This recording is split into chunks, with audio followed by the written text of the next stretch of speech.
Good night. Apa ada ya?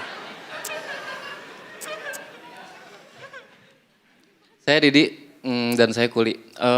Di film-film itu suka ada tokoh jahat yang menganiaya orang miskin. Tujuannya memang mungkin untuk dramatis. Tapi menurut saya gak perlu ada orang jahat. Tanpa orang jahat pun hidup orang miskin udah dramatis. Jangankan dijahatin ya, dalam seminggu aja ada temen yang kawinan, kita mah ngerasa dibegal. Bayangin aja, 50.000 satu amplop kali 3 150.000. Duit buat cicilan kasur hilang. Kurang dramatis apa? Terus di film-film tuh suka ada yang menurut saya tokoh yang gak masuk akal, gak pantas. Ada nih biasanya gadis miskin, buat makan aja susah. Tapi make upnya tebel. Alisnya ditato. Tato naga.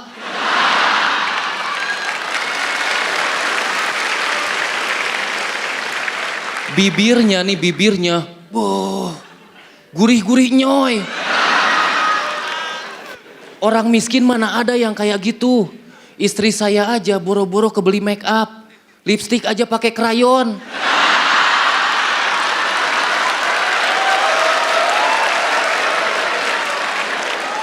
Anak saya nih lagi ngegambar. Nak pinjem ya sebentar. Yang mana mah? Itu yang warna hijau. Terus ada lagi tokoh tuh yang menurut saya berlebihan. Ada nih orang miskin, bajunya robek-robek. Kayak habis berantem sama macan.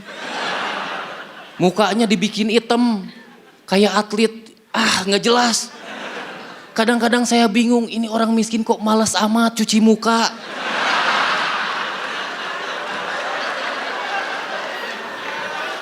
Saya sih bukan merendahkan orang yang membuat film. Saya yakin mereka udah belajar 5-10 tahun. Tapi jangan salah, saya 34 tahun. Berperan jadi orang miskin.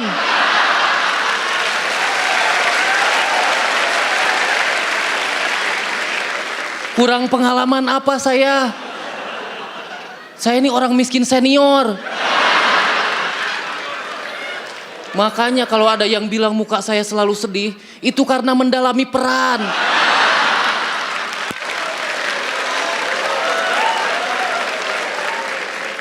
Terus ngomong-ngomong soal film, saya tuh pengen nanya sama Pak De Indro, Pak De. Kenapa sih hampir di setiap film warkop itu selalu ada orang miskin diceburin ke empang?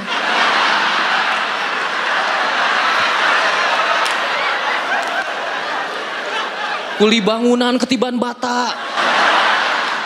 Tukang beca nyangkut di pohon.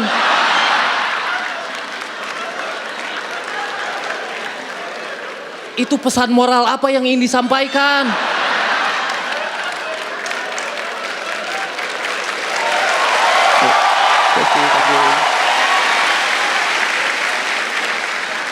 Nih jangan-jangan Pak De Indro selama ngelihat saya di sini otaknya itu mikir.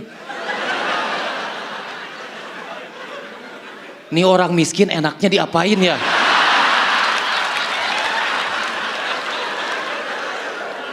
Dibotakin kayaknya lucu. Oh my God. Terus kalau saya nonton film itu biasanya tuh ada tulisan di samping TV tuh. BO, bimbingan orang tua.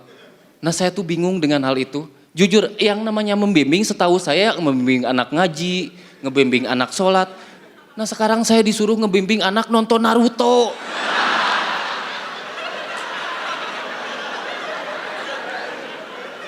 Apa yang harus saya jelaskan?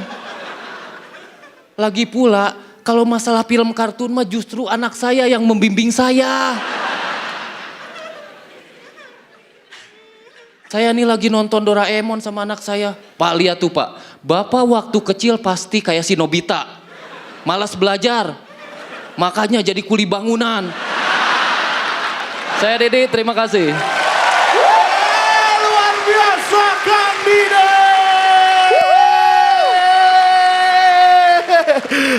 Luar biasa. Saking luar biasa.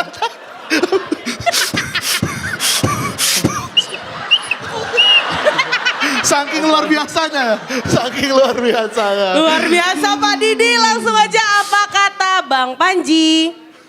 90% dari setnya itu adalah penulisan materi yang berdasarkan persona. Ya, jadi core-nya tuh datang dari persona, datang dari menjadi orang miskin. Dan bagus-bagus banget semuanya. Ih, dicatat satu persatu tuh. Cicilan kasur, ya Allah. Kelas menengah tuh ngerti nyicil. Nyicil mobil, nyicil motor, nyicil kasur. Kasihan bang. Bang, kasihan bang. Iya, gue paham, gue juga. Parah bang Panji. Ini Gue kawan juga kami. paham, gue paham. Jadi yang menarik adalah betapa cermatnya Kang Didi. Saya tuh bingung, Kang Didi tuh ngakunya miskin, tapi kok cara pikirnya tuh nggak kayak orang miskin. Cara pikirnya tuh cerdas banget gitu.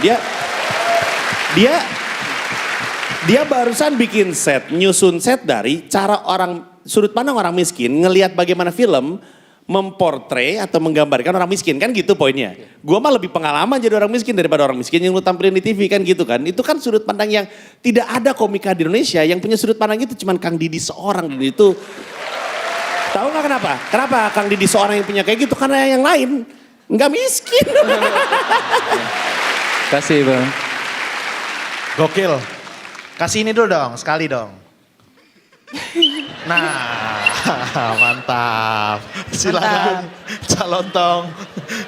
Karena gokil. Kalau gokil kasih ini. Maaf. Itu tadi dagunya bisa bunyi. Bibir. Itu bukan dagunya, dia tuh giniin bibir bawah. Maaf nih Cak, sorry itu tadi bunyi ginjal Cak.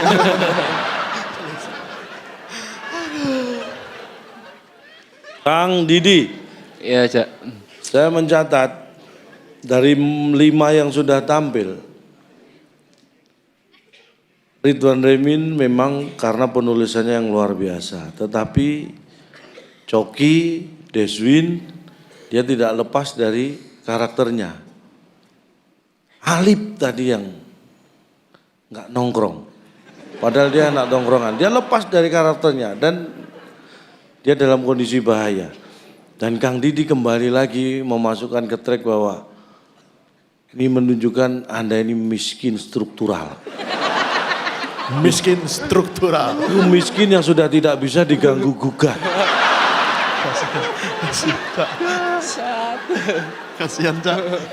Mungkin suatu saat dan mudah-mudahan dan saya mungkin yakin juga Kang Didi akan sukses dan kaya. Amin. Dan yang terbukti walaupun kondisi relatif miskin tapi cara berpikir Anda sama sekali tidak miskin. Itu yang penting. Kasih. Very good job. Berikutnya silakan Pak D mempertanggungjawabkan ya ini. Kenapa ada tukang Pertanyaan-pertanyaan band? tadi, Iya, film itu loh silakan. Pak D. Iya Pak D. Bukan saya loh Pak D ini. Kang Didi loh Pak D. Tolong Pak D. Ya Pak D. Yuk. Kang Didi, jadi motivasi saya yang ingin saya katakan pada penonton film, janganlah jadi miskin. Karena menderita. Udah miskin harus dicemplungin ke kolam. Itu sebenarnya. Makanya berusahalah kuat-kuat. Kira-kira seperti Kang Didi ini. Kasih. Keren ngelesnya. Miskin itu musuh bangsa Kang Didi. Ya, itu yang harus diingat. Pokok nama kompor gas weh. Kasih.